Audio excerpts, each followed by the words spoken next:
When a sailor jump out of a rowing boat, the boat moves backward. This represent இருக்காங்க. எல்லா கொஸ்டினுமே என்னன்னா Tamil and வந்து எந்த டேட்ல கொஸ்டின் கேட்டாங்கன்னு சொல்லி மென்ஷன் பண்ணிடுறேன். இது எதுக்காக நான் கொடுக்குறேன்னா நிறைய ஸ்டூடெண்ட்க்கு இதுவுமே டவுட் வரலாம். சரி நான் எம்டிஎஸ்க்கு ப்ரிப்பேர் பண்ணா எம்டிஎஸோட ப்ரீவியஸ் கொஸ்டின் பார்த்தா போதுமா? இல்ல நிறைய புக்ஸ் இருக்கு. அதுல வந்து என்னன்னா டிசிஎஸ் பேட்டர்ல கேட்ட கொஸ்டின்ஸ் வந்து ஒரு 6000 கொஸ்டின் 7000 கொஸ்டின் கொடுத்துருக்காங்க. அதை பார்க்க தான் வந்து டவுட் வரலாம். ஆல்வேஸ் ரிமெம்பர் பண்ணுங்க. முதல்ல ஒரு எக்ஸாம் ப்ரிப்பேர் பண்றோம்னா அந்த எக்ஸாமோட கொஸ்டினை பார்த்தாதான் அந்த எக்ஸாமோட ப்ரீவியஸ் கொஸ்டின் பார்க்கும்போது நமக்கு என்ன ஐடியா கிடைக்குன்னா ஓகே ஒரு எக்ஸாமினர் எந்த இடத்த கொஸ்டினை கேட்கறாங்கன்னு புரிஞ்சுக்க முடியும்.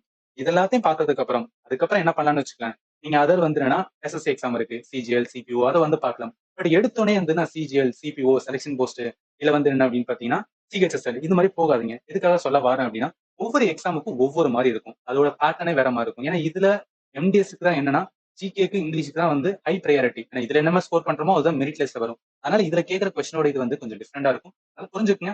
முதல்ல இதை பாருங்க. அதுக்கப்புறம் என்ன பண்ணுங்க அப்படின்னு பாத்தீங்கன்னு வச்சுக்கலாம். அதை வந்து எக்ஸாம்ல கேட்கிற வந்து கொஸ்டின்ஸ் வந்து பார்க்கலாம். தமிழ்ல பாத்துக்கலாம் ஒரு வாட்டி. ஒரு படகுல இருந்து ஒரு கடலோடி குதிக்கும் போது படகு பின்புறம் நகர்கிறது. இது எதை குறிக்கிறதுன்னு கேக்குறாங்களா? முதல்ல இந்த கொஸ்டினை பார்த்தனே உங்க மைண்ட் என்னன்னா இது என்ன டாபிக் அப்படின்னு வந்து அனலைஸ் பண்ண தெரியணும். இப்ப 4 ஆப்ஷனே பாருங்க.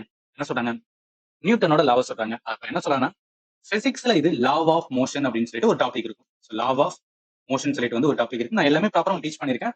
வந்து இந்த இடத்துல அந்த டாபிக் என்னன்னு சொல்றேன் மட்டும் மைண்ட்ல வச்சுக்கோங்க. இப்ப இதுல நம்மளுக்கு வந்து தெரியும் நியூட்டன்ல வந்து 3 லா வந்து சொல்லியிருப்பாரு. இப்போ 3 லால எந்த லா இவங்க சொன்ன ஸ்டேட்மெண்ட்டுக்கு ஈக்குவலண்டா வரும் அப்படின்னா தேர்ட் லா தான். அது இன்னொன்னு சொல்ல மாட்டேன். இப்ப நான் அந்த எடுத்த கொஸ்டின்ஸ் வந்து இங்க வந்து இது பண்ணிருக்கேன். டேட் மென்ஷன் பண்ணிருக்கேன். இதை நான் வந்து என்னன்னா கொஸ்டின் எடுக்கும்போது வெரிஃபை பண்ணி பாத்துக்கிட்டேன். எப்படி பார்த்தோன்னா டெஸ்ட் புக் தான். நம்ம எல்லாருமே வந்து டெஸ்ட் புக் தான் மோஸ்ட்லி சோர்சஸ் வந்து இருக்கும். டெஸ்ட் புக்லுமே என்னென்ன கொஸ்டின்ஸ் இந்த இடத்துல வச்சிருக்கணும் எல்லாத்தையும் வந்து என்னன்னா நான் அனலைஸ் பண்ணேன். நம்ம வந்து மாத்தி கொடுத்துட கூடாது. எம்டிஎஸ்னா எம்டிஎஸோட 2024 கொஸ்டின்ஸ் கொடுத்தாதான் அது கரெக்டா இருக்குன்னு சொல்லிட்டு நான் கிராஸ் வெரிஃபை பண்ணேன். அது கரெக்டா தான் இருக்கு. ஸோ அதனால என்ன நீங்க வந்து என்னன்னா பயப்படாம என்ன பண்ணலாம்னு வச்சுக்கேன். இந்த கொஸ்டின் சீரிஸ் வந்து நீங்க பார்க்கலாம். சரி இப்ப கான்செப்ட் கூட வாங்க. இது என்ன இதுதான் நியூட்டன் தான்.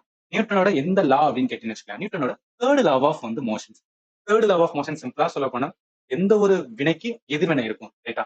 ஈக்குவல் அண்ட் ஆப்போசிட் வந்து ரியாக்ஷன். இதான் என்ன சொல்லுவோம் நியூட்டனோட தேர்ட் லா. ஸ்கூல் புக்ல மென்ஷன் பண்ண எக்ஸாம்பிள் வந்து இதுதான். அதாவது என்ன ஒரு பலூன் வந்து என்னன்னா நம்ம திறந்துட்டோம்னு வச்சுக்கலாம் 5 கிராம் மேல போகுமா கீழே ஒரு புஷ் பண்ணி தான் மேல போகும் அது சொல்லலாம். ஒரு ஸ்விம்மர் வந்து என்ன அப்படின்னு பார்த்தீங்கன்னா வாட்டரை வந்து புஷ் பண்ணும்போது என்ன அவங்க புஷ் பண்ணிட்டு இப்படி போகும்போது என்ன அதுக்கு வந்து என்ன கிடைக்கும் அவங்களுக்கு ஈக்குவல் அவங்க எந்த அளவுக்கு புஷ் பண்றாங்களோ அந்த அளவுக்கு வந்து முன்னாடி போவாங்க. இதான் வந்து ஈக்குவல் அண்ட் ஆப்போசிட் வந்து ரியாக்ஷன். இப்ப இந்த இடத்துல வந்து கேட்டது கொஸ்டின்ஸ் கேட்டு என்ன சொல்றாங்க ஒரு ஜெயில ஒரு படகுல இருந்து ஒருத்தர் குதிக்கிறாரு. குதிக்கும் போது பின்புறம் வந்து என்னன்னா அந்த படகு போகும். அது எதனாலனா நியூட்டனோட தேர்ட் லா ஆஃப் மோஷன்.